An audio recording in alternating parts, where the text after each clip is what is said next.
Hi, I'm Hillary Meister. Welcome to Filmmakers. Tonight my guest is Doug Torda, who's originally from Jacksonville and has lived in Orlando for about 12 years.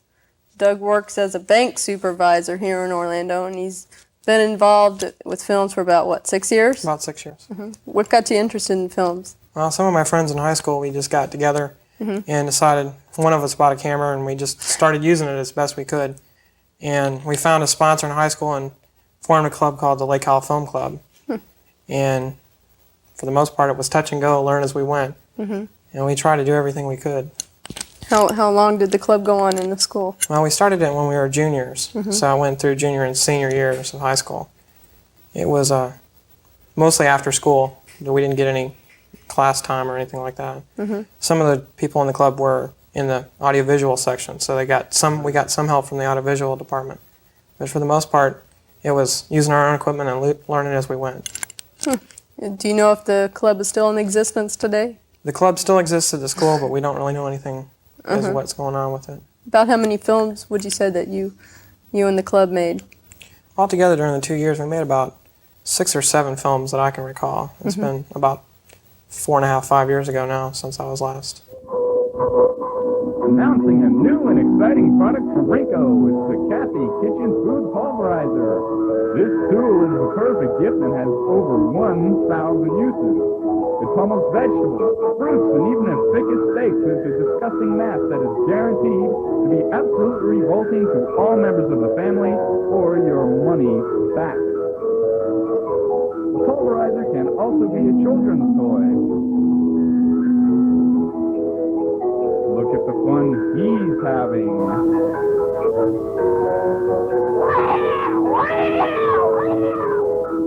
And of course, the pulverizer has many other uses. It can be used as a solicitor deterrent, a toilet fixer, riot starters and stoppers, a paraglooper repair tool, a TV repair tool. It can be used for medicinal purposes, garbage trashers. It even has the U.S. Motorcycle Gang seal of approval for its most popular use, a lethal weapon.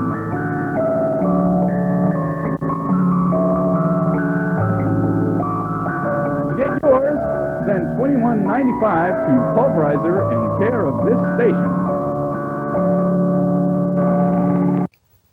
Did you find you were making more films and studying at that time? No, not really. Well, all of us were more interested in school than just films, but towards the end of the senior year, the films were becoming very important because none of us wanted to do anything as far as school was concerned. How did it affect the rest of the school? Well, a lot of the school didn't even know about us until our second or third film. And then we got some support from the school, and we had a few nights where we showed films in the school auditorium. But for the most part, everybody that knew about us was real excited about the work we were doing. Did you get class credit or anything like that? We had this junior year, I can't remember which year it was for sure, they did have a class for filmmakers, and we did get credit for half a semester. So that was an added benefit to it. It worked out well. Do you feel that film should probably be introduced a lot more into high schools than it is? I think it's important as far as film and video, because as the world changes more and more to getting our information from those areas, it's very important that they know how it is produced and what to look for to know whether or not you're really watching a quality program or not. I'm Sergeant Joe Smith of the Fraud Division. Recently, there has been a rash of fraudulent activities involving the citizens of this area, especially the elderly. The only way to curb this is by informing the people of this area, and we have the solution. It's this book entitled How to Recognize Fraud. It illustrates to the average citizens what to look for when dealing with fraud. To get your copy, send $24.95 to Sergeant Joe Smith, P.O. Box 1332, Sav City, Florida. Thank you. Around the Pool in 80 Laps was our first attempt at still animation where we moved people instead of little dolls or pictures. And it was quite interesting. We got to do pretty much what we wanted as we went along. And we learned quite a bit about animation using still frame and slow motion and that type of thing. It was a great learning experience. That was the first film as pixelation category. Right.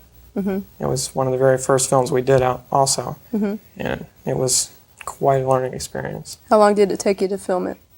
As I recall, it took about 3.5 weeks. 3.5 weeks, and it's about a 4-minute film? Right. But mostly our problems for time were because of trying to get the same light, in the afternoon, and school also, and of course the infamous summer rains caused us problems, so we had to stop. But it was quite interesting. We got to do quite a few things and some interesting special effects. And we all enjoyed it a great deal and learned a lot. How many people did you have actually running the camera that weren't in the film? Well, there was only 2 cameramen, as I recall. I can't remember for sure. But it was very few cameramen. It was mostly a lot of us moving things around. One camera? Yeah, we learned to use rulers very well, moving things along. What other films have you made? Well, I also made another movie, which was called News at 6. I don't know if y'all are going to present that at any time, but it was a actual acting, and it was also one of those productions for class, and that was the most exciting of all the films that I worked on, because you actually got to act in it, and it wasn't little pieces of paper you were moving or that type of thing. It was very interesting, and we tried a lot of puns that no one figured out, but it was worthwhile also. Barry Bumbler here. Behind me is new Kaputsk nuclear power plant, built just this year. We thought we'd bring our camera crews out here to show you what a nuclear power plant is all about. We're going to conduct an interview with plant director, Professor Willard Crompton. This is Professor Willard Crompton. Tell me, Mr. Crompton, how can a small city like Kaputsk, Wyoming, with a population of only 250, get a $4.3 billion nuclear power plant? Have you ever tried to change census record? Well, let me ask you something, Professor. Since we can't go inside for security reasons, why don't you just tell us all about the nuclear power plant? Well, for a first thing, this is the fuel that we use, uranium-235. You're right, for backing away, it is very dangerous, but I'll put it back in my pocket where it's very safe. Okay, that makes sense. And next I'll go on with the building here. Just in case we do have an accident, to protect the building from anything that may happen to it, we have this small box right over here that has valves in it. And if we do have an accident, we can open these valves and let the radiation go out into nature where it can be taken care of by nature, and the building will stay in perfect condition. Oh, that's very good. You may have also noticed the cracks in the building that make it look something like a hand grenade. And that is, how a hand grenade blows apart with the squares. Well, same basic idea, so that, if there is an explosion and we do try to go inside, the pressure has been let out by falling parts of buildings. I see. Right, Yes, that's very good. Tell me, Professor, what about the road being so close to this nuclear power plant? Isn't there some chance of a car or a truck or anything running into the building and causing an accident? We never noticed that before. I didn't know it was there. Tell me, Professor, has the building met all federal safety standards? Yes, it has met all the standards with flying colors, gone beyond what they say must be done. Absolutely nothing can go wrong with this piece of building. It's beautiful. It's absolutely beautiful. Nothing can go wrong. That's very good, Professor. Well, there you have it. This is Barry Bumbler, signing. Now a word from our sponsor. Hi.